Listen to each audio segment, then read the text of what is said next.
The world of the Mahabharata was built on strength, on courage, on the clang of metal against metal, the fierce cries of warriors, and the unyielding spirit of battle. But above all, it was a world measured in arrows, where each shot could change the course of history. Archery was more than just a skill. It was an art, a way of life, a sacred tradition passed down through generations. To master the bow and arrow was to master destiny itself, to hold the power of life and death in one's hands. Kings and princes, heroes and villains, all sought to prove their worth through the deadly dance of archery, where precision and skill were paramount. In this world of warriors and weapons, the name Dronacharya stood tall, a beacon of knowledge and expertise. He was the greatest archery teacher of his age, a master strategist and a formidable warrior in his own right, revered by all who knew him. Princes and nobles from across the land flocked to him, eager to learn the secrets of his art, to gain the edge in battle. But Dronacharya's knowledge, like the deadliest arrows, was reserved for a select few, those deemed worthy of his teachings, those who could carry on his legacy. Far from the opulent palaces and bustling cities, on the fringes of the kingdom, lived a young boy named Eklavya. He was not a prince nor a warrior, but a boy of the forest, his life intertwined with the whispers of the trees and the secrets of the wild. Yet Eklavya dared to dream. He dreamt of arrows singing through the air, of hitting targets unseen, of mastering the art that defined his world. I have heard tales of Dronacharya's legendary skills. His voice echoes through the forest like a whispered prayer. One day, driven by an unwavering desire, Eklavya decided to seek out the master. He journeyed for days, his heart filled with hope and his mind set on learning the art that called to him.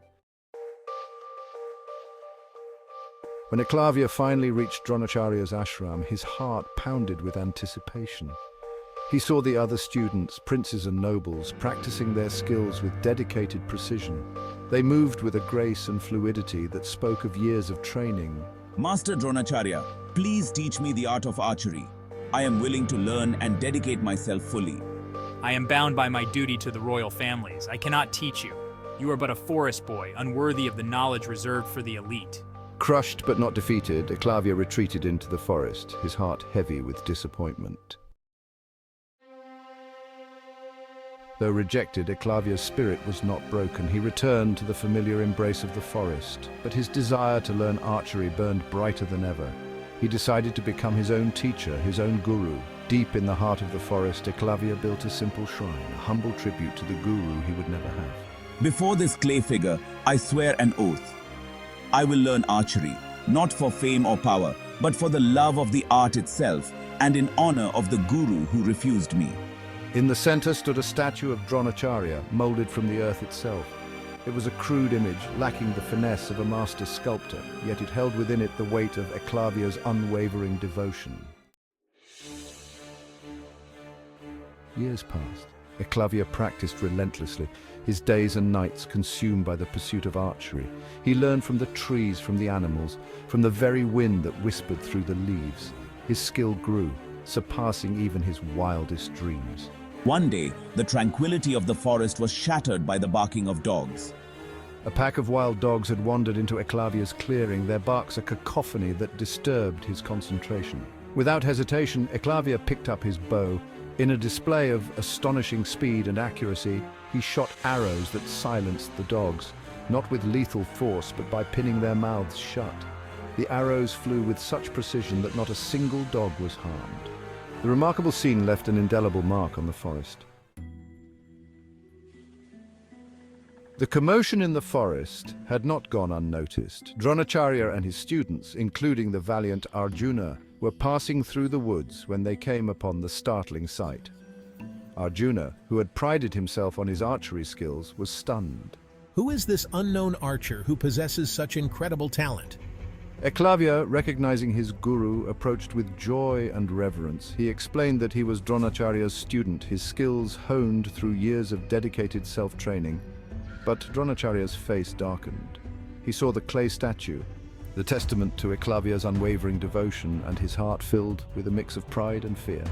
I demand a Guru Dakshina, a traditional offering given by a student to their teacher. Eklavya was overjoyed at the opportunity to finally repay his guru. His heart swelled with pride and gratitude, for he had long awaited this moment. He asked what Dronacharya desired, ready to offer anything in his possession. His devotion knew no bounds, and he was prepared to make any sacrifice. What do you desire, my guru? I am ready to offer anything. Just name it, and it shall be yours. And Dronacharya, his voice heavy with a terrible purpose, demanded Eklavya's right thumb, the very digit that gave him such unmatched control over his bow. The request was as shocking as it was heartbreaking. I demand your right thumb. This is the price you must pay. The forest fell silent. Eklavya was stunned, his heart breaking at the impossible demand. The weight of the request was almost unbearable. To lose his thumb meant losing his ability to ever master archery, to fulfill the dream that had consumed his entire life. It was a sacrifice that would change his destiny forever. Yet such was his devotion to his guru, such was his belief in the sanctity of his oath, that he did not hesitate. His loyalty and respect for Dronacharya were unwavering. With a heavy heart but a steady hand, I will fulfill your demand, my guru. Your wish is my command, and I shall honor it. With a heavy heart but a steady hand, Eklavya took his hunting knife and severed his own thumb, offering it at Dronacharya's feet. His sacrifice was a testament to his unwavering dedication and the ultimate act of devotion. The forest held its breath as Eklavya, his hand wrapped in a blood-soaked cloth, stood before his guru. The air was thick with tension. The trees themselves seemed to witness the gravity of the moment. His dream lay shattered at his feet, a sacrifice made in the name of duty and devotion. The broken bow symbolized not just a lost ambition, but a heart-wrenching choice that defined his very existence.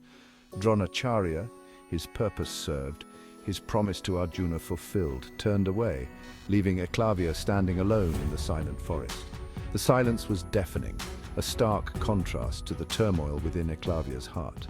Though my dream is shattered, my spirit remains unbroken. My resolve is as firm as ever, and my dedication to the path of a warrior will never waver. The story of Eklavya is a poignant tale of dedication, sacrifice, and the complex relationship between guru and disciple. It is a narrative that transcends time, echoing through the ages as a lesson in true commitment.